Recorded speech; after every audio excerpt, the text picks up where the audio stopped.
el Club Departamental Huancavelica y la Federación de Artistas Huancavelicanos Filial Lima presentan el primer Festival de la Música Huancavelicana Taquiminchi Raiku, con motivo de celebrarse el Día de la Canción Huancavelicana.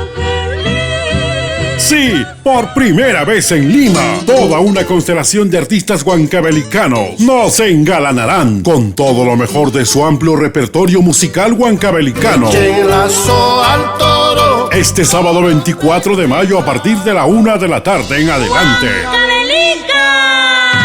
En el mejor local de los grandes acontecimientos, auditorio principal del Club Departamental Huancavelica. En el escenario principal estarán juntos como nunca antes.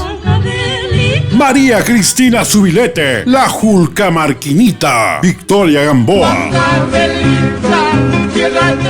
el dúo Colcabamba, Raimi Perú, los hermanos Inga, Violeta Cisay, Marita Rosell, Peñafort Jurado, Carlos Vargas, Godofredo Zulca, Sonia Cervantes y muchos artistas más, con un marco musical de primer nivel, dirigido por el maestro Felipe Ruiz. Este día será importante porque se entregarán reconocimientos a los artistas más representativos del folclore huancavelicano. Almuerzo de gala con el potaje más delicioso y característico de nuestra región.